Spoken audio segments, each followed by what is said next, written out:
주기도문으로 예배를 시작하겠습니다. 다 같이 일어나 주십시오.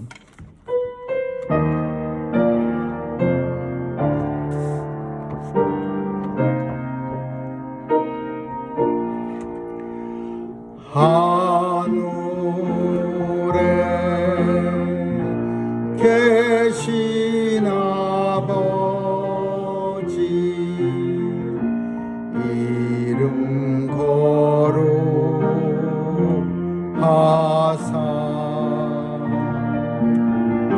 주님 나라 임하시고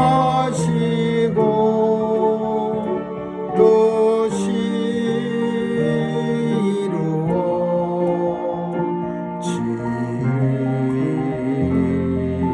이루어지이다.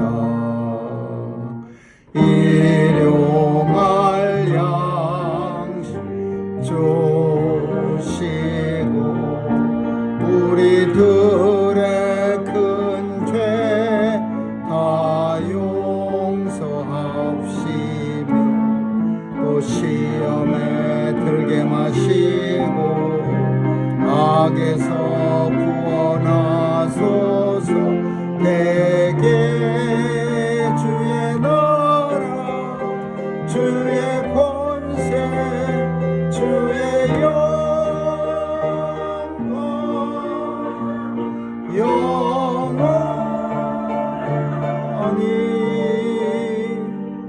아멘.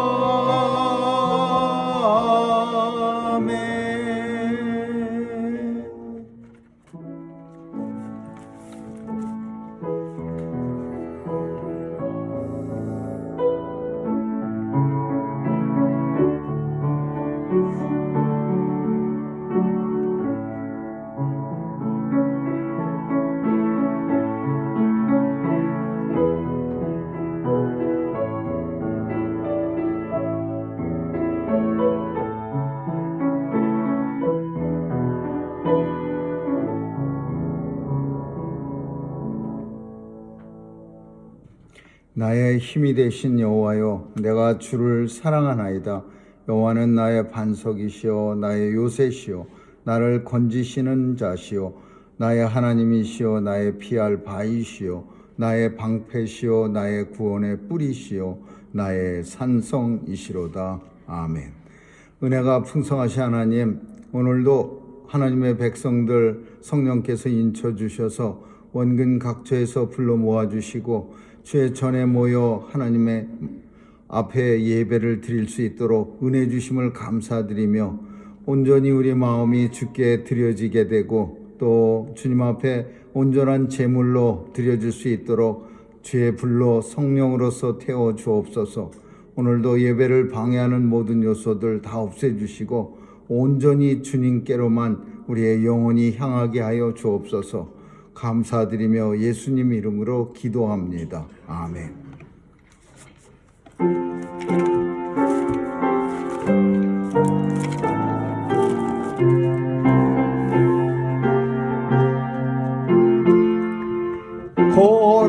거룩하신 하나님, 천지주대 우리 주 말씀으로 만물을 친히 창조하신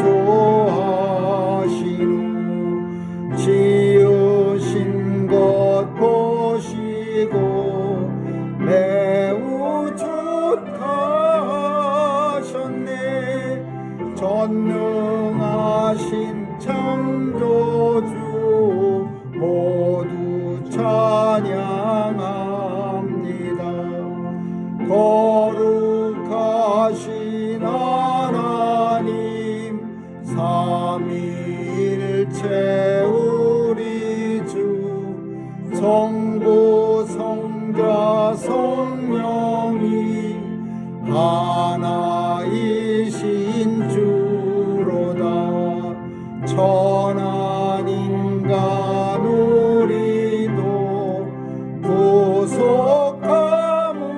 받아서 은혜로신 구세 주 높이 찬양합니다.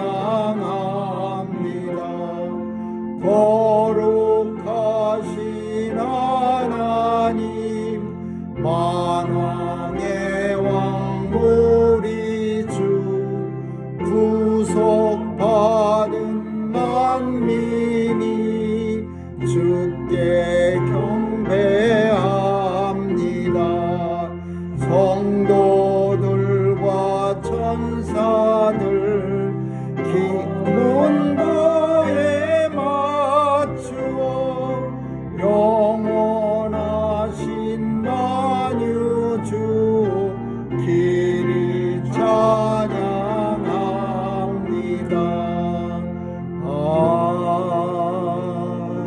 아멘.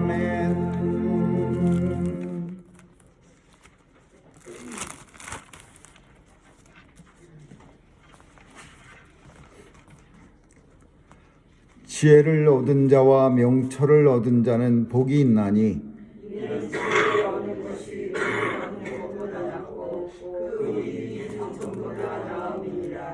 지혜는 진주보다 귀하니 너의 사모하는 모든 것으로 이에 비교할 수 없도다. 그 우편손에는 장수가 있고 그 좌편손에는 무기가 있나니 그 길은 즐거운 길이요 그 첩경은 다 평강이니라. 지혜는 그 얻은 자에게 생명나무라. 지혜를 가진 자는 복되도다. 여호와께서는 지혜로 땅을 세우셨으며 명철로 하늘을 굳게 펴셨고 그 지식으로 해양이 갈라지게 하셨으며 공중에서 이슬이 내리게 하셨느니라. 내 아들아 완전한 지혜와 근신을 지키고 이것들로 내 눈앞에서 떠나지 않게 하라. 대저 여호와는 너의 의지할 자이시라. 내 발을 지켜 걸리지 않게 하시리라. 아멘. 전능하사 천지를 만드신 하나님 아버지를 내가 믿사오며 그 외아들 우리 주 예수 그리스도를 믿사오니 이는 성령으로 잉태하사 동정녀 마리아에게 나시고 본디오 빌라도에게 고난을 받으사 십자가에 못 박혀 죽으시고 장사한 지 사흘 만에 죽은 자 가운데서 다시 살아나시어 하늘에 오르사 전능하신 하나님 우편에 앉아 계시다가 저리로서 산 자와 죽은 자를 심판하러 오시리라. 성령을 믿사오며 거룩한 공회와 성도가 서로 교통하는 것과 죄를 사하여 주시는 것과 몸이 다시 사는 것과 영원히 사는 것을 믿사옵나이다. 아멘. 사랑 많으신 하나님 아버지, 오늘도 죄 전에 나올 수 있는 특권 주시고 하나님 앞에 신령하고 진정한 예배 드릴 수 있도록 우리의 마음을 성령으로 깨끗게 하여 주시니 감사합니다.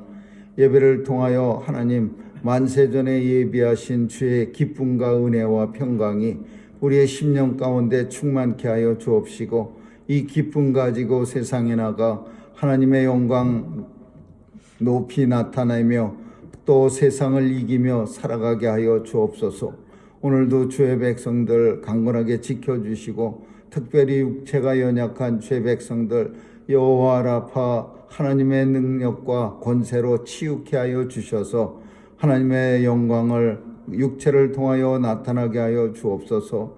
오늘도 하나님 마음의 소원도 주셨사오니 이 소원 간절히 간구할 때 들어응답해 주시고 이루어지는 거 볼 수 있는 영광 누리게 하여 주옵소서.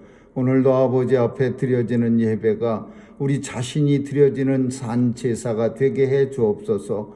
우리 자신이 하나님 앞에 제물로 드려진다는 마음으로 예배에 임할 수 있는 온 성도들 삼아 주옵소서. 오늘도 하나님의 통치가 온 세상 땅끝까지 일어나 온 세상이 하나님 앞에 나와 경배하며 또 어두운 곳 없애주시고 아픈 자 치유해 주시고 공평과 정의와 또 하나님의 사랑이 넘치는 세상 되게 주여 역사해 주옵소서. 오늘도 전쟁터에도 찾아가 주시고 무거이 죽어가는 사람 없도록 하나님 도와주시옵소서. 또한 우리의 자녀들 지켜주시고 혼란한 세상 속에 말씀 가지고 온전히 하나님 앞에만 영광 돌려드리며 살게 해 주옵소서. 선교사님들 도와주시고 특별히 어려운 일 당한 선교사님 하나님 도와주셔서 잘 무사히 안전하게 돌아올 수 있도록 역사해 주옵소서. 귀한 사역 하나님 앞에 상달되게 하시고 또 귀한 사역 통해 예수님이 이 땅에 오실 그날이 속히 도래하게 하여 주옵소서. 오늘도 예배의 시종 우리 주님께 의탁합니다. 받아주시고 하나님 앞에 영광되게 하여 주옵소서. 감사드리며 예수님 이름으로 기도합니다. 아멘.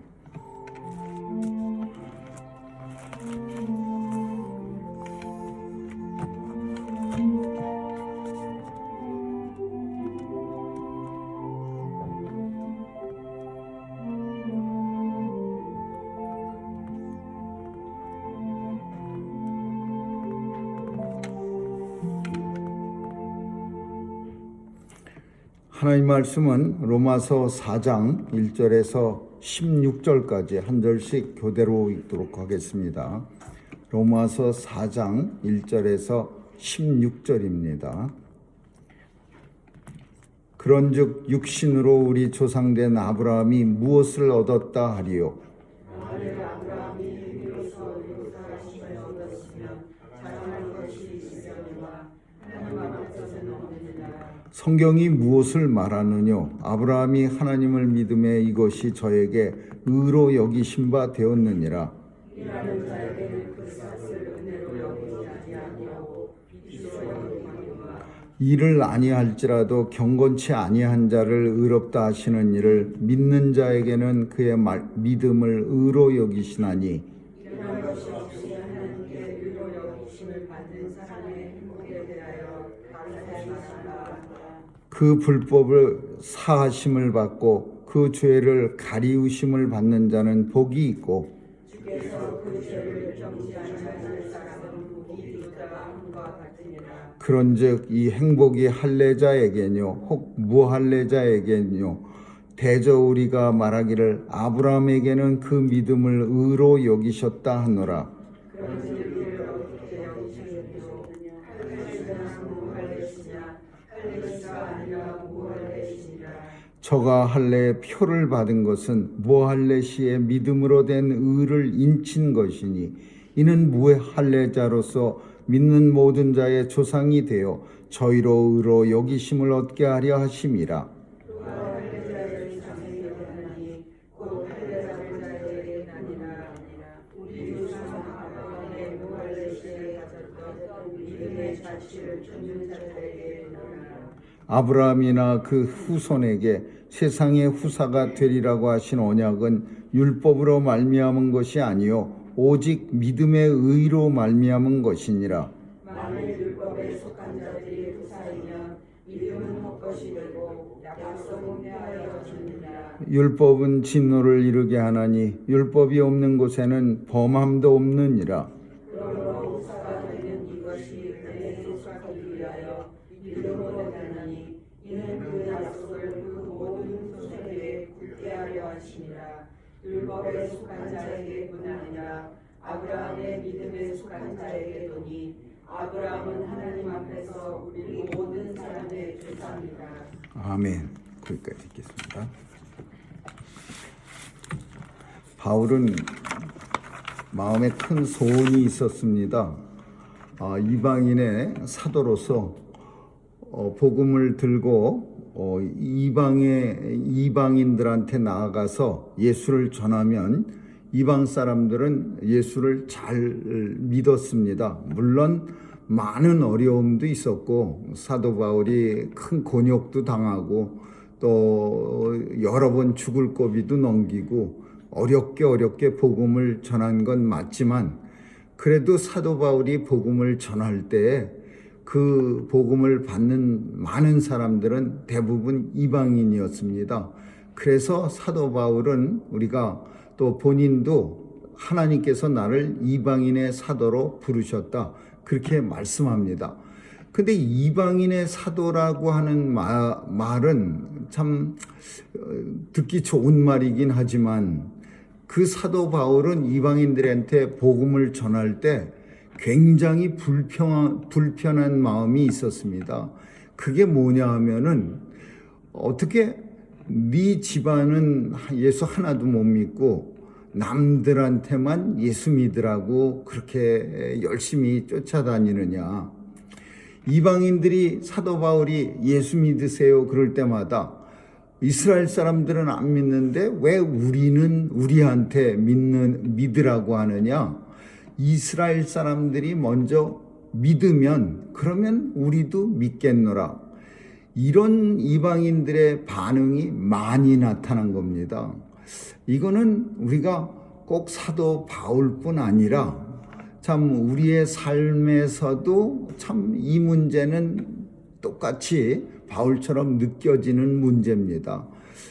하나님의 은혜로 다행히 온 가족이 예수 잘 믿고 그러면 다른 사람한테도 예수 믿어야 합니다. 예수 믿으세요.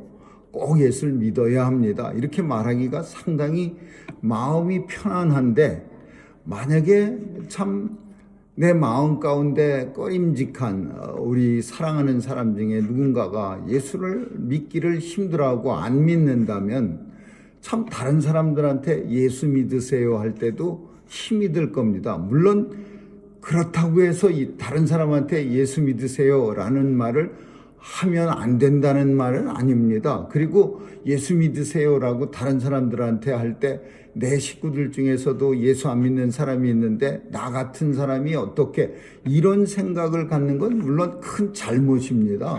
그러나 인생으로서 우리는 예수 믿으세요 자신 있게 말할 때 그래도 내 주변에 사랑하는 사람들이 다 예수 잘 믿으면 그 말을 할 때 마음이 편해진다라는 거는 아마 바울이나 우리나 또 앞으로 다가오는 모든 세대의 사람들도 똑같은 심정일 겁니다. 그래서 사도 바울은 로마서를 통해서 이 이스라엘 민족 예수 믿는 일에 대해서 끝까지 씁니다. 끝까지. 로마서의 주제가 뭡니까? 그렇게 물어본다면 사도 바울이 물론 로마서의 주제는 이신칭입니다. 믿음으로, 오직 믿음으로 구원받습니다. 이 진리를 로마서를 통해서 16장을 통해서 표현하고 있지만 하나님께서 바울을 통해서 쓰고 있지만 그러나 그 내용 하나하나를 살펴보면은 유대인의 구원이야. 사도 바울이 얼마나 자기 형제들을 구원하고 싶어 하는가.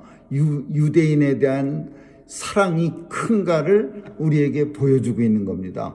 그래서 오늘 본문도 로마서 4장도 마찬가지예요. 사도 바울이 유대인에 대한 사랑을 예수님을 믿어서 구원받게 하고 싶은 그런 간절한 소망을 이 로마서 4장에서도 우리에게 보여주는데 근데 왜 이렇게 사도 바울이 간절히 소망하는데 유대인들이 믿지 않느냐, 이렇게 힘들게 만드느냐?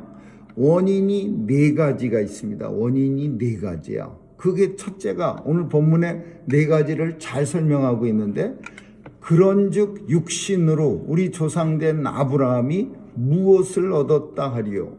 첫 번째는 아브라함이 육신이야. 육신. 첫 번째는 육신이고 두 번째는 뭘 표현하고 있느냐 하면은 행위예요. 아브라함이 아주 열심히 잘 살아서 그래서 구원 얻은 거 아니다.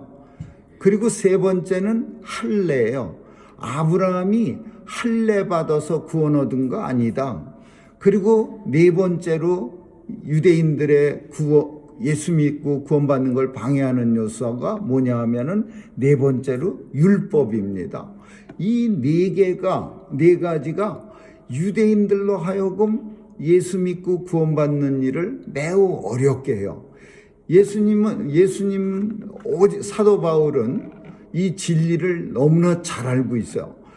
구원은 결코 아버지가 예수 잘 믿었다고 아들이 구원받는 거 아니고 구원은 결코 어렸을 때 난 지 7일 만에 할례 받았다고 구원받는 거 아니고 또 구원이라고 하는 것이 맨날 같이 좋은 일만 골라가면서 선한 일을 했다고 해서 구원받는 거 아닌데 분명히 이것들이 아닌데 유대인들은 생각을 잘못하고 있는 거예요. 구원받는 게 마치 이런 일들로 인해서 구원받는다고 생각해요. 율법을 잘 지켜서 구원받고, 어떤 사람은 또 우리는 아브라함의 자손이요, 그래서 우리는 하나님의 백성입니다, 구원받은. 세례 요한이 누가복음 3장을 보면은 광야에서 요단강가에서 사람들한테 외칩니다. 누구든지 나와서, 예수 앞에 나와서 회개하고, 그리고 주님이 주시는 용서를 받고 사하심을 얻고, 그리고 주님으로부터 구원함을 받으리라, 그렇게 외치는데, 이스라엘 사람들, 특별히 예수 많은 지식이 있는 사람들이 세례 요한을 비웃는 거예요. 그래서 누가복음 3장 8절에 보니까 뭐라고 표현하냐면, 너희가 속으로 아브라함의 자손이라고 생각하는도다. 그러나 주님께서는, 예수님은 이 돌들로도 아브라함의 자손이 되게 하리라. 그러니까 그 아브라함의 자손, 그거 대단한 거 아니다라는 거예요. 아브라함의 자손이라고 해서, 이 누가복음 내용은 요한복음 내용에서도 똑같이 예수님이 말씀하는 거예요. 바리새인, 사두개인, 제사장들이 예수님 앞에 나와서 죄인이라고 예수님 앞에 나와 죄사함을 얻어야 한다니까, 우리는 죄 지은 적도 없고 우리는 다 아브라함의 자손인데, 그러니까 예수님이 이 돌들로도 아브라함 자손 되게 하리라, 이 돌들이 하나님 찬양케 하리라, 그렇게 말씀했어요. 그러니까 이 육신을 가졌다고 해서 유대인들은 왜 바울 말을 끔찍하게 안 들었느냐? 우리는 아브라함의 자손입니다.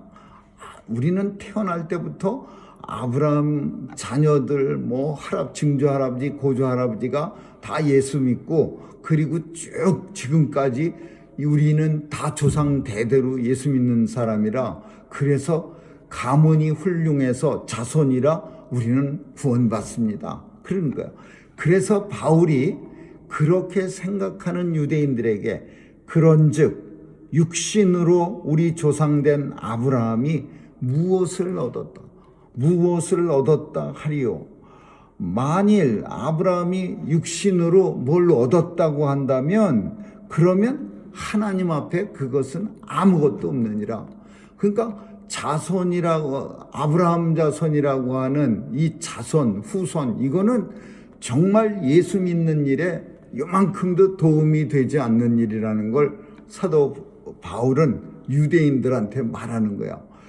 우리는 이해가 안 갑니다. 왜? 우리는 잘 압니다. 아무리 예수를 잘 믿는 집안에서 태어났다고 해서 부모가 잘 믿어서 자식이 예수 잘 믿고 구원받는 거 아니라는 거 압니다.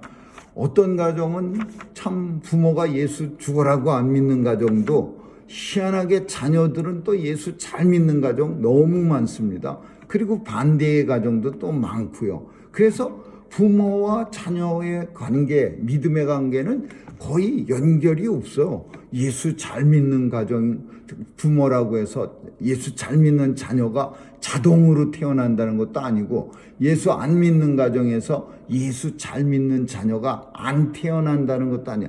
그래서 자손과는 관계가 없는데, 유대인들은 아주 고집스럽게 우리는 아브라함 자손이요, 그래서 우리는 구원받습니다. 이거 잘못됐다 이거예요. 아브라함은 육신으로는 아무것도 아니야. 그 예가 뭘 들었느냐 하면, 아브라함이 이삭을 낳기 전에 이스마엘이라는 자식을 낳습니다. 이 사건도 우리가 잘 아는 것처럼 창세기에서 아브라함이 하나님의 약속을 갖다가 기다리지 못해요. 하나님이 분명히 이제 곧 내 태에서 난 아들을 준다고 했는데, 아브라함은 기다리지 못하고 결국은 이스마엘이라는 자식을 아브라함의 씨로 태어나게 합니다. 그러니까 이스마엘이 마치 육신에서 먼저 태어났으니까 그 육신의 자손처럼 아브라함이 착각을 했어요. 그러나 분명하게 하나님께서는 이스마엘은 네 씨가 아니고 네 자손도 아니고 오직 육신의 자손이 아니라 믿음으로 태어난 자손만이 네 자손이다라고요. 그래서 한참 뒤에 14년 후에 태어난 이삭이 아브라함의 자손이 되는 거예요. 그래서 육신으로 태어난 거 아무 소용없다. 이스마엘은 아브라함에게서 태어났지만 하나님의 자녀가 되지 않았고 오직 약속의 자녀, 믿음의 자녀 이삭이 하나님으로부터 구원받은 백성이 되었다. 자손은 아니다. 바울이 지금 유대인들에게 예수 믿게 하기 위해서 아브라함의 자손이라는 게 얼마나 잘못된가를 말하고 있어요. 두 번째는 행위입니다. 이 행위는 참 오늘날도 이 행위에 대해서는 깊이 생각해 볼 게 많이 있어요. 알메니안이라고 하는 기독교 역사 속에는 두 주류가 흐르고 있어요. 칼비니즘이라는 우리가 예수 믿는 이런 교단과 또 알메니안이라고 하는 인본주의 교단이 있습니다. 교회의 어떤 큰 주류 속에. 근데 이 알메니안주의라는 건 뭐냐 하면요. 벌써 오래전에, 굉장히 오래전에 교회가 태동할 때 벌써 시작된 싸움이에요. 알메니안은 뭐냐? 내가 뭔가 좀 해야 된다 이거야. 내가 아무것도 안 하고 오직 예수만 믿어서 구원받는다? 그거 문제 있다 이거예요. 내가 뭔가 좀 도와주고 하나님께서 내가 열심히 하는 나를 보면서 그래 굉장히 착하다. 이런 착한 일도 했으니까 내가 너를 갖다가 데려다가 구원받은 하나님 나라로 데려가게 할게. 이거 가톨릭에서도 하는 얘기예요. 아무것도 안 하고 있는 사람이 아니라 헌금계 안에 동전 금화를 땡그랑 하고 떨어뜨리면 그 소리가 울려 퍼질 때 너도 축복받고 네 조상도 축복받고 심지어 네 조상 중에 지옥에 떨어진 사람도 벌떡 일어나고 천국으로 옮겨가고 뭔가 해야 된다는 거. 이게 우리 인생 속에서 들어있는 어떤 의식입니다. 내가 진짜 구원 받을 수 있을까? 내가 아무것도 안 하는데 내가 정말 하나님 나라에 혹은 작은 의미로 교회에 대해서도 그렇게 꺼들먹망거렸지 충성 봉사도 없는데 내가 이러고도 구원받았다고 생각하는 거야. 이게 자기 자신에게 슬쩍 물어보면 이게 사람들을 괴롭히는 거예요. 그러니까 뭔가 내 손으로 해야 한다. 내가 뭔가를 땀을 흘리고 내 몸에 상처를 내고 무릎팍으로 성 베드로 계단을 올라가고 그러면서 예수님과 같이 고통을 당하고 이러면 인생들이 생각할 때 나도 뭔가 기여했다 이거예요. 내가 구원받는 일에 내가 힘써서 일했다. 유대인들은 무슨 생각 가졌느냐면요. 아브라함이 구원받은 이유가 그 독자 이삭을 15살쯤에 하나님께서 갑자기 나타나셔갖고 모리아라는 지경에 있는 한 산에 네 아들 이삭을 바쳐라 그래서요. 그것도 뭘로 바쳐요? 그냥 갔다가 살짝 놨다가 데리고 오는 게 아니라 제물로 바치는 거예요. 제물이라고 하는 거는 우리가 기도 중에도 종종 하지만 예배 중에 산제물로 우리가 드려진다라는 말은 제물이라고 하는 거는 살아서 머리가 바짝바짝 서 있는 걸 제물이라고 말하지 않습니다. 제물은 살아있는 가축이 죽임을 당하는 게 제물이에요. 죽어서 하나님 앞에 드려지는 거예요. 그러니까 이삭을 제물로 바쳐라 라는 표현, 하나님의 명령은 이삭을 죽여라 그러세요. 어떻게 죽여요? 번제단이요. 번제단에서 태워 죽여라 이러는 거야. 그래서 이삭의 등어리에다가 자기를 번제단 태울 수 있는 그 땔감을 그 등어리에다가 싣고, 그리고 자기 아버지를 따라갖고서 엘리에셀이라고 하는 종은 산 밑에다가 넌 여기 곧 기다려라 그러고 아들하고 같이 올라가는 장면이 이 창세기에 나오지 않습니까? 참 이 장면은 이건 모든 사람들에게 감동을 줍니다. 이거 굉장히 훌륭한 행위야. 너무 훌륭한 행위야. 하나님이 저러니 안 좋아하실 리가 없지. 저 정도 하니까, 저 정도 행위를 보이니까 하나님이 구원해 주신 거야. 이렇게 생각하기에 아주 딱 좋은 행위예요. 그 독자가 어떤 독자입니까? 아브라함이 정말 힘들게 이스마엘을 쫓아내는 그런 고통을 감수하고 간신히 그 아들 하나 키웠는데, 근데 그 아들마저 차라리 이스마엘이나 안 쫓아냈으면 모르지만 이스마엘도 지금 쫓아내갖고서 지 엄마하고 어디 광야로 떠나갔는데, 근데 이제 하나 남은 아들 모리아산에서 산제물로 바치라는 하나님의 명령, 이거 아무나 못 지켜요. 근데 아무 말도 없이 이른 아침 일찍이 아내하고 상의도 안 하고 아들을 데리고서 모리아산으로 가는 거예요. 아들 등허리에다가 땔감을 잔뜩 짊어지게 하군. 이 아들이 또 올라가면서 아버지의 마음을 아주 그냥 후빕니다. 뭐라고 물어보냐면, 아버지, 하나님한테 제사 지내러 가는데 하나님 앞에 드릴 재물은 어디 있습니까? 그럴 때 너다 재물이 이렇게 말할 수가 있겠습니까? 하나님께서 미리 우리를 위해서 예비해 놓으셨을 거야. 그러면서 하나님이 예비해 놓았으니까 안심하고 데려가라, 그런 말 안 했습니다. 그 아들을 데려가면서 그 대답을 해야 될 때 얼마나 아브라함이 힘들었겠어요. 그래서 이스라엘 사람들은 우리의 아브라함이 이런 행위를 했기 때문에 구원받았다라는 거예요. 그래서 이 행위에 대한 유혹은 굉장히 큽니다. 첫 번째는 이 예를 들었고, 두 번째는 다윗이 좋은 일 가지고 들었어요. 두 번째는 나쁜 일 가지고 예를 드는데, 나쁜 일이 뭐냐? 다윗이 밧세바를 우리아 장군의 아내 밧세바를 뺐습니다. 진짜 다윗은 되게 나쁜 사람이었어요. 우리아라고 하는 장군은요 정말 훌륭한 장군이야. 그 다윗이 어떻게 하든지 자기의 죄를 갖다가 숨기려고 거짓말이 들다 그 밧세바가 아이를 가졌어요. 그 아이는 죽습니다. 첫 번째 아이.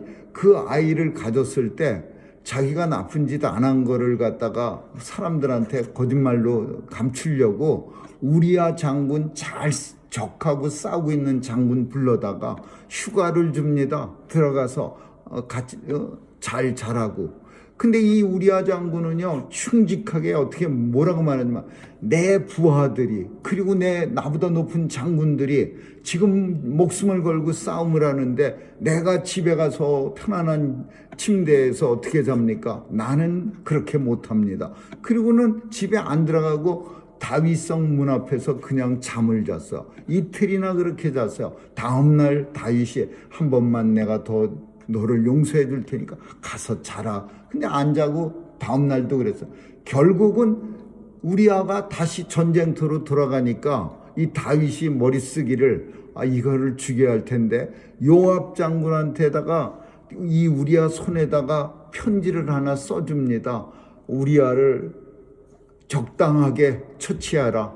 모든 군사가 쳐들어갔다가 우리아 장군만 가운데다 적진에다 놓고 나머지는 급하게 퇴각하라.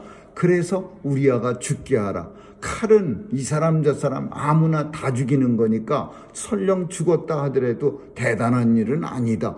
이러면서 우리아 장군한테다 편지를 써보내요. 그러니까 우리아 장군은 나 죽여주세요라고 쓴 편지를 들고 요압 장군한테 갖다가 줍니다. 그러니까 요압 장군이 그 아주 다윗의 신복인데 이 장군이 딱 보더니 참 그 장군도 슬펐을 거예요. 이렇게 충직한 장군을 죽여야 하나.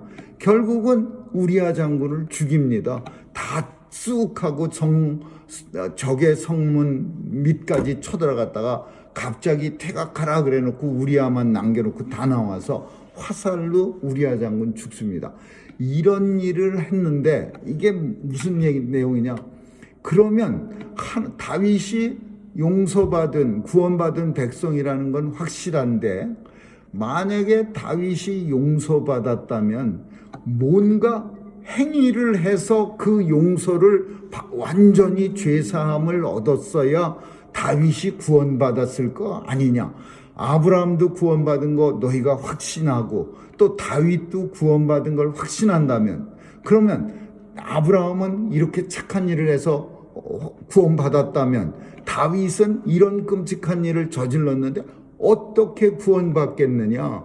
다윗이 뭔가 그거에 상응할 만한 그런 어떤 보상, 그러니까 뭐 자기 팔을 하나를 잘라갖고 내가 훌륭한 장군을 죽였으니까 하나님 용서해 주세요. 아니면 팔을 잘라갖고서, 아니면 두 다리를 잘라서 그 죄에 대해서 보상을 하고 하나님 앞에 구원받은 게 아니라, 성경에 불법을 사하심을 받고 죄를 가리우심을 받는 자는 복이 있고 주께서 그 죄를 인정치 아니하실 사람은 복이 있도다. 이 다윗이 용서받은 거는요, 자기가 뭔가 엄청난 그 하나님 앞에 그 대신 죄를 갖다가 이렇게 씻으려고 노력해서 받은 게 아니라, 하나님 앞에 회개하고 선지자가 갓선지자가 나와갖고서 당신이 그 사람이요 할 때 하나님 앞에 즉시 무릎 꿇고 하나님 앞에 회개하고 용서를 받았어요. 용서하심을 받고 하나님의 사하심을 받고 죄를 인정치 아니함을 받고 하나님의 은혜로 죄사함을 받았어요. 그래서 하나님 앞에 다윗이 구원받은 거지, 뭐 내가 열심히 그 죄를 가리울 만한, 다윗의 저지른 죄를 없앨 만한 일이 이 세상에 뭐가 있겠습니까? 다윗이 죽어도 그 일을 감당할 만한 그 죄를 다 용서받을 수가 없어요. 다윗이 한 그 죄는요, 우리아를 죽인 죄는 자기 목숨을 요새 말로 하자면 사형당해도 그 죄가 가려지지 않는 거야. 오직 가려질 수 있는 건 하나님의 은혜로 속죄함을, 하나님 앞에 나와서 그냥 간절히 용서함, 죄사함을, 회개를 해서 그 용서함을 받았을 때 그 일로 인해서 용서를 받는 거지, 다윗이 뭔가 내가 해서. 그러니까 이 내용은 무슨 말이냐, 유대인들에게 우리 행위로는 하나님의 은혜를 절대로 가질 수가 없어. 하나님의 은혜를 우리의 행위로 구원이라고 하는 최고의 은혜입니다. 구원은, 그 구원을 우리가 쟁취할 수가 없는 거야. 세 번째로는 율법이라는 게 있어. 그 전에 할례라는 게 있어. 근데 이거는 아주 간단하게 이스라엘 사람들한테 이거 아니다. 이 사람들은 껄핏하면 할례 받아야 구원받았다 이렇게 말합니다. 할례가 이스라엘 유대인들한테는 큰 특권이야. 무할례자를 야만인 혹은 이방인이라고 생각해요. 그래서 할례 받지 않은 사람들이 적하고 싸우러 갈 때 할례 받지 못한 것들이 어찌 살아계신 하나님을 욕하느냐. 다윗이 골리앗하고 싸울 때 이렇게 말했어. 저 할례 받지 못한 사람이, 짐승 같은 게 어떻게 우리 살아계신 하나님을, 할례는 이스라엘 사람들의 대단한 자부심이야. 할례로 인해서 우리는 할례 받아서 구원받았고 하나님의 백성이 됐다 이거야. 세례 받았다고 하는 것과 똑같아. 세례 받았으니까 구원받았다. 이런 공식은 애시당초 없는 거예요. 오늘 본문이 뭐라고 말하냐면, 아브라함이 할례 받았을 때 하나님께서 그를 의롭다 여긴 게 아니다. 무할례 때 아브라함을 할례 받았다고. 창세기 15장 6절의 말씀이야. 무할례 시에 아브라함이 하나님을 믿음에 그를 의로 여겼다. 그러니까 할례 안 받았어요. 근데 아브라함이 하나님을 믿어서 의롭게 여겼어요. 그 후로 아브라함이 할례를 받았어요. 그러니까 할례 받은 거하고 하나님이 의롭게 여기는 구원받은 거하고는 관계가 없다라는 거예요.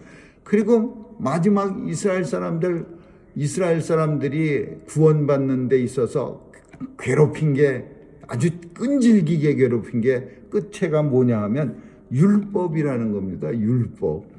그래서 오늘 본문 속에 13절에서 16절까지 계속 율법 얘기 나요. 율법으로 말미암은 것이 아니요 오직 믿음으로 말미암은 것이요 율법에 속한 자들이 후사면 믿음은 헛것이 되고. 율법이라고 하는 게 사도 바울이 제일 많이 싸운 내용이, 물론 이런 자선 행위 또 무슨 할례 이런 거하고도 많이 싸웠지만 율법에 대해서 굉장히 많이 싸워요.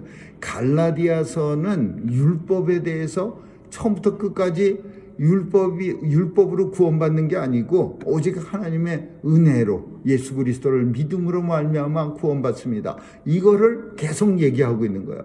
그래서 율법이라고 하는 게 이스라엘 백성들 생각할 땐 우리에게는 구원받는 기준을 율법으로 줬다 이거예요. 근데 이게 틀린 말은 아닙니다.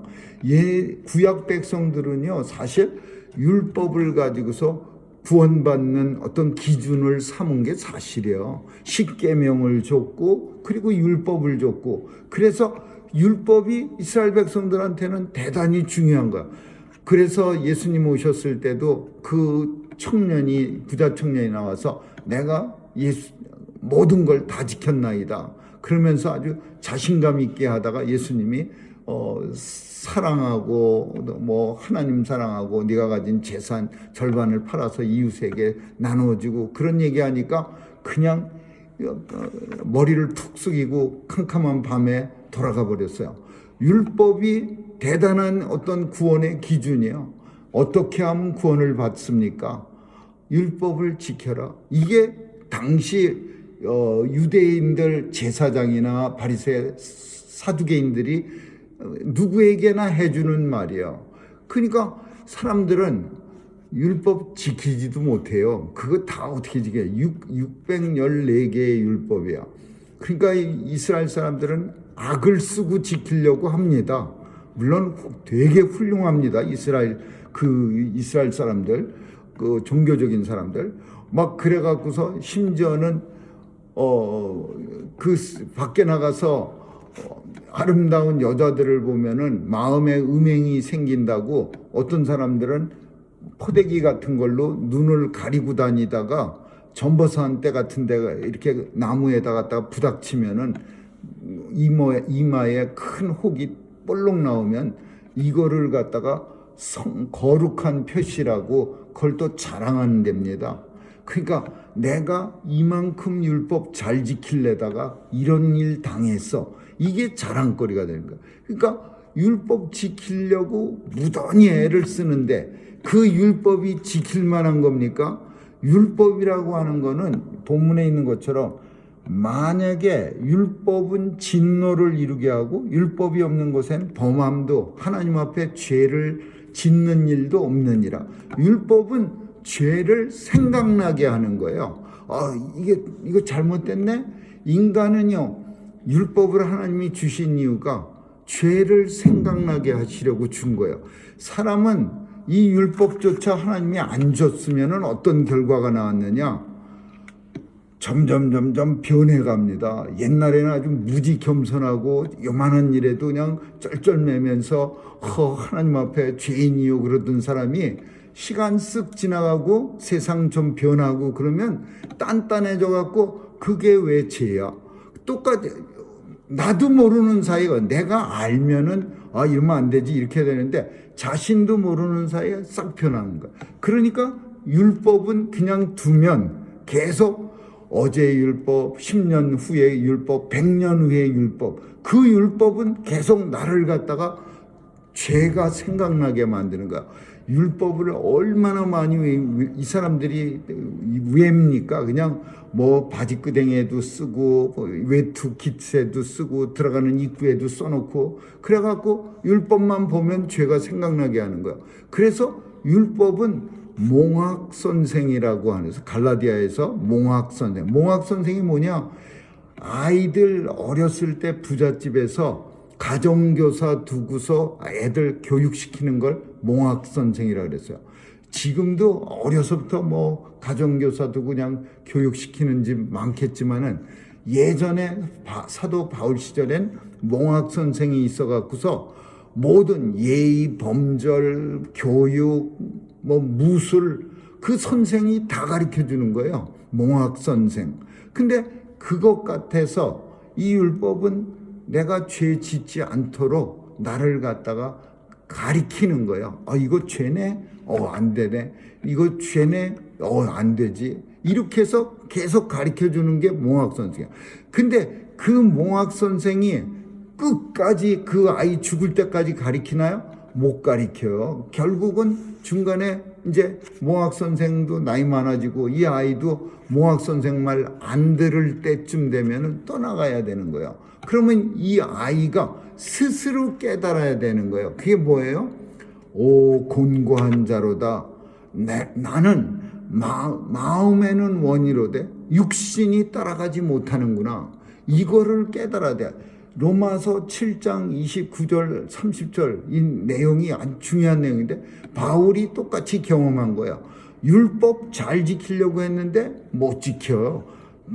정말 하나님 잘 섬기려고 했는데 내 마음은 원인데 육신이 따라가지 않는 거예요. 나는 항상 육신은 하나님의 반대되는 일만 골라가면서 하고 그리고 생각은 또 마음속에 우리의 영혼은 또 하나님 바라보고 그러니까 곤고한 자로다. 나는 누가 이 사망의 습에서 나를 구원할까? 그리고 하나님 앞에 간절히 바랄 때에 하나님께서 성령님을 보내주셔서 그로하여금 깨닫게 해주셔서 내 힘으로는 율법을 지킬 수 없고 율법의 힘은 몽학 선생 같아서 결국은 나로 하여금 예수님 앞으로 나오게 만드는 그 과정을 겪게 하는 거예요. 그러니까 율법이 있어야 율법을 알아야 우리 인생이 하나님 앞에 완전한 율법을 다 지켜서 구원받지 못할 예레미야서 33장에 뭐 있냐면요. 너희에게 이제는 새 영을 부어줘서 그 새 영이 너희로 하여금 너희 죄가 생각나게 하고 그 죄를 오직 예수 그리스도의 은혜로서 용서함 받게 하는 거예요. 그러니까 더 이상 옛날 죄를 그 율법으로 인해서 생각나는 죄를 내가 괴로워하지 않고 오직 예수 그리스도로 말미암아 이 죄를 사함받고 예수님 안에서 새로운 사람, 새 사람이 되게 하리라. 이게 사도 바울이 유대인들한테 말하는 거예요. 율법은요 지금도 율법과 믿음과는 싸우고 있습니다. 율법으로 자꾸만 걸어나가려고 하는 사람이 있는데 믿음은 율법과 항상 서로 상반대가 있어요. 그래서 사도 바울은 이 네 가지를 갖다가 유대인들한테 어떻게 하든지 이것 때문이 아닙니다. 오직 예수 그리스도의 은혜입니다. 이신칭의 오직 믿음으로만 구원받습니다. 오늘 말씀을 마치고자 합니다. 교회는 여러 가지 이유로 나오는 경우가 많이 있습니다. 교회 안에는 뭐 친교도 있고 서로 성경 공부도 있고 또 여러 가지 일도 있겠지만은 그러나 무엇보다도 교회의 목적은 모든 자로 하여금 출석하는 자로 하여금 구원을 얻게 하려 하심이에요. 교회에 나와서 구원받게 하는 거예요. 근데 이 구원받는다는 게 다른 말로 하자면 뭐냐 하면 예수 그리스도의 은혜로 우리가 구원받았다는 사실을 알게 하는 일이에요. 근데 이 예수님의 은혜로 나는 구원받았습니다. 이거 성경이 창 구약에서부터 요한계시록 끝까지 일괄되게 하는 얘기예요. 예수 그리스도의 은혜로 나는 구원받았습니다. 근데 이게 우리를 아리송하게 만들어요. 어떤 때는 우리가 기분 좋을 때는 확신이 들지만 때때로 우울할 때는 내가 진짜 구원받은 백성인가? 나 하는 행동을 보니까 난 구원받은 것 같지가 않아. 뭐 여러 가지 마귀가 의심의 사탄이 쓱 들어오면 구원받은 백성이 이상하게 또 변하는 거야. 그래서 이단들이 생깁니다. 이단은 싹 와갖고서 아리송한 사람들에게 당신은 구원받았습니까? 그러면 예, 구원받았습니다. 어떻게 구원받았습니까? 구원받은 증거는 뭡니까? 물어보면은 아리송하게 대답하는 거야. 난 구원받았습니다. 예수 그리스도의 은혜로 예수님이 십자가에 달리셔서 보혈을 흘려주셨고 그 보혈의 공로로 나는 구원받았고 내 안에 예수님이 함께 계시고 성령님이 나를 날마다 은혜의 길로 인도해 주시고 우리가 장황하게 떠들어대면 모르지만 이단은 구원받은 증거가 뭡니까? 어떻게 구원받았습니까? 이러면 대답 못하고 우물쭈물하면요. 이단은 즉시 자신들이 배운 걸 가지고서 구원에 대해서 구원받은 확증에 대해서 설명하는 거예요. 이단은 제일 주력하는 게 뭐냐? 구원받았다는 것을 가리키는 거예요. 근데 어떻게 가리키느냐? 사람들이 구원받았다는 것을 확실하게 믿게 하기 위해서는요. 이 보여지는 증표가 아주 되게 중요합니다. 무슨 이상한 거 있죠. 막 구원받았다는 증표를 갖다가 한 장씩 써붙여서 벽에다 걸어놓으면은 우리 생각에는 아이고 그걸 보면서 누가 그걸 구원의 증표로 여겨? 구원의 증표로 여기는 사람 한국에 수백만 있습니다. 이 이단들 다 합치면은 수백만도 넘어요. 그런 사람들 중에는요 덜 배운 사람보다 많이 배운 사람이 더 많습니다. 그런 사람들이 확신을 주기 위해서는 눈에 보이는 것, 만지는 것, 듣는 것 이런 것들을 통해서 구원의 확신을 가지게 하는 거예요. 우리는 믿는다는 이 추상명사는요. 내가 예수 그리스도를 믿는다. 그래서 그 믿음이 나를 구원했다. 그리고 이 구원으로 말미암아 나는 하나님 나라에 들어갈 것이다. 이거를 갖다가 내가 확신을 해야 되는데 이 믿음에 대해서 자꾸만 흔들리는 거예요. 예수님이 우리는 흔들리지 말아야 될 이유가 뭐냐? 예수님이 왜 죽었겠습니까? 예수님이 이 땅에 오셔서 괜히 죽었습니까? 예수님이 뭐 한번 죽어볼까? 죽는 것도 어떤지 한번 경험해 볼까? 그러고 싶어 죽은 거 아니야. 나 때문에 죽은 거예요. 내 죄 때문에 나를 구원받게 하기 위해서 예수님이 이 땅에 오셔서 죽으심을 당하고 온 몸에 살을 찢겨서 피 흘렸고 온 몸을 찢겨서 모든 것을 쏟아내 주신 거예요. 그 예수님을 생각하면은 내가 과연 구원받았을까? 이 생각이 들 때 예수님이 이 땅에 왜 오셨지? 예수님이 오신 이유가 죽으시기 위해 오셨는데 죽음 좋아하는 사람이 어디 있습니까? 하나님의 아들 독생자 예수님은 죽음이 되게 좋았어요? 안 좋았어요. 엄청나게 겟세마네 동산에서 땀방울에서 핏방울로 변하기까지 기도했어요. 그 싫은 정말 싫은 그 죽음을 왜 담당했어요? 내 주홍빛보다 더 더러운 죄, 구원받지 못할 내 죄 때문에 예수님이 죽으셔야 됐어요. 예수님이 나의 죄를 위해서 하나님 앞에 희생제물이 돼서 하나님 앞에 제물로 살아있던 예수님이, 쌩쌩하던 예수님이 죽은 제물이 돼서 그래서 내가 하나님 앞에 용서함 받고 의로움 받고 하나님 나라에 들어갈 수 있게 된 거예요. 우리는 확실하게 말해야 합니다. 구원받았습니까? 예, 받았습니다. 어떻게 받았습니까?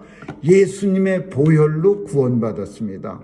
증거 있습니까? 예, 날마다 하나님 나라를 소망하고 삽니다. 하나님이 주신 이 소망 때문에 이 땅에서 살고 있습니다. 이렇게 말할 수 있어야 돼요. 그래야 구원받았습니까? 무슨 증거 있습니까? 그리고 구원받은 게 표시납니까? 삶에서? 이런 말을 들을 때 흔들리지가 않는 거예요.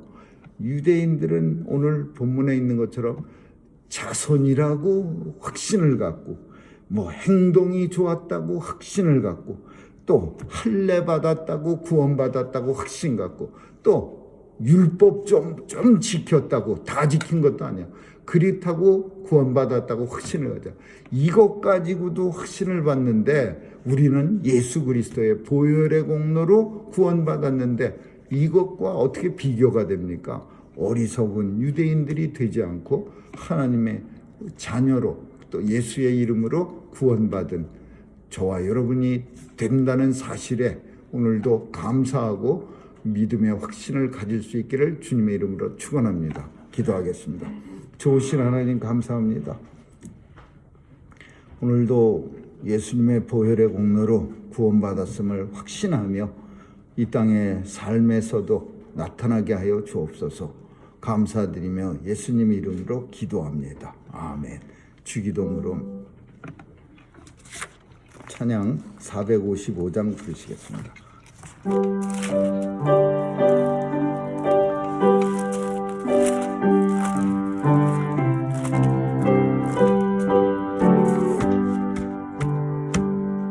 주 안에 있는 나에게 딴 근심이 있으랴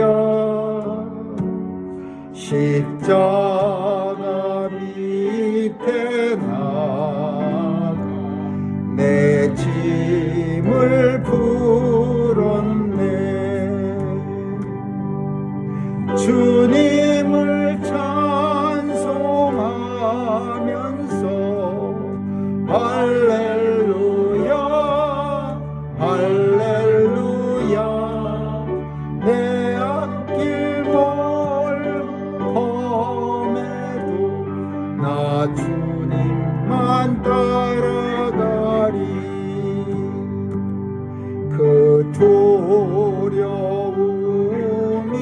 변하여 내 기도 되었고 전날의 한숨 변하여 내 노래 되었네. 주님을 찬송하면서 할렐루야 할렐루야 내 앞길 멀험해도 나 주님만 따라가리.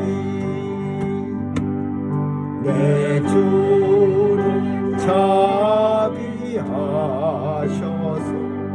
늘 함께 계시고 내 공핍함을 아시고 늘 채워주시네.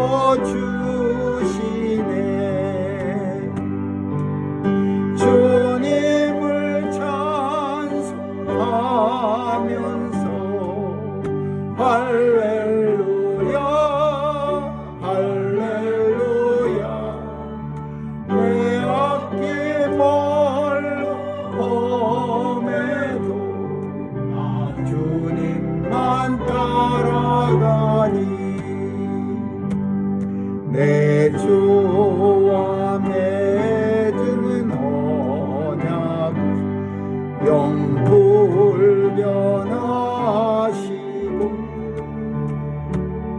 그 나라 가기까지는 늘 보호하시네.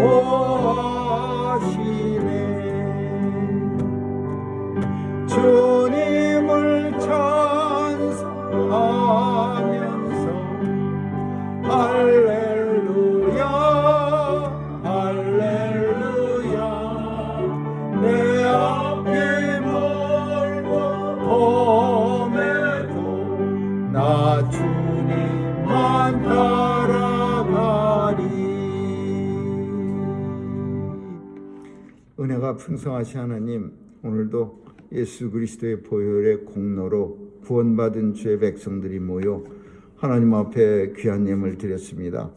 드린 손길 위에 복 주시고 땅에서 사는 날 동안 일에나 때나 날마다 하나님의 은혜의 풍성함 속에 살게 해 주옵소서. 주의 백성들은 오늘도 강건하게 지켜주시고 사건 사고 많은 세상 속에서도 터럭 하나 다치지 않도록 안전하게 보호해 주옵소서. 하나님, 오늘도 육신적으로 연약해서 또 아파서 죄 전에는 출입하지 못한 주의 백성들에게도 은혜 주시고 또 일으켜 세워주셔서 하나님 나라의 영광 보게 하여 주옵소서. 감사드리며 예수님 이름으로 기도합니다. 아멘.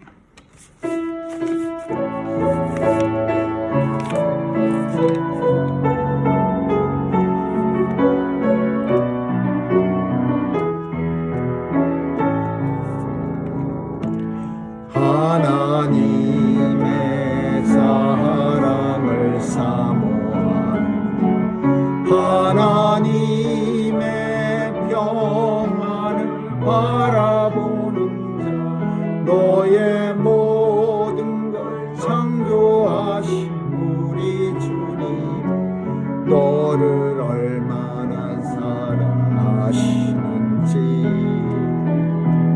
하나님께 찬양과 경배하는 하나님의 선하심을 닮아가는 자, 너의 모든 것 창조하신 우리 주님, 너를 자녀 삼으셨네. 하나님 사랑의 눈으로 너를 어느 때나 바라보시고 하나님 인자한 귀로서 언제나 너에게 기울이시니 어려움에 밝은 빛을 비춰주시 너의 작은 신음에도 응답하시니 너는 어느 곳에 있든지 주를 향한 주만 바라볼지라.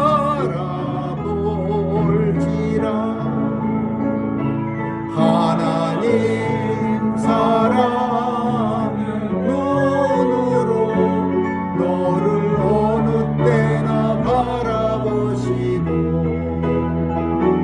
하나님 인자한 귀로서 언제나 너에게 기울이시니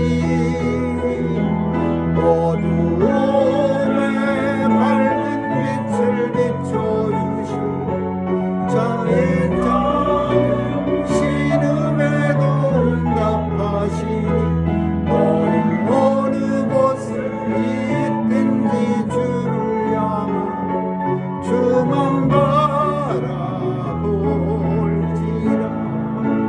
주만 바라볼지라.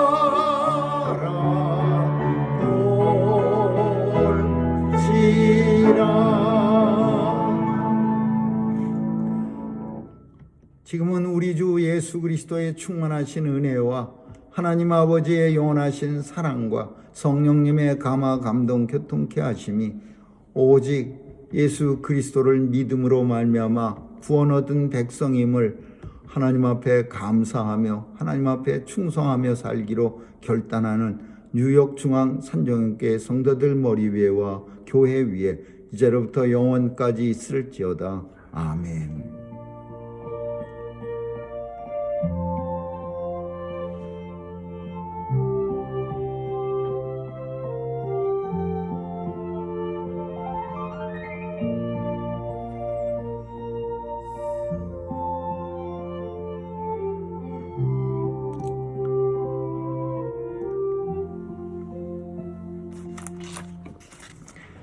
함께 예배드린 모든 성도님들 가정과 직장 사업체 위에 예수님의 은혜가 넘치시기를 주님의 이름으로 축원합니다. 예배 후에는 이 장로님 가정에서 준비한 귀한 점심이 있습니다. 감사드립니다. 이상입니다.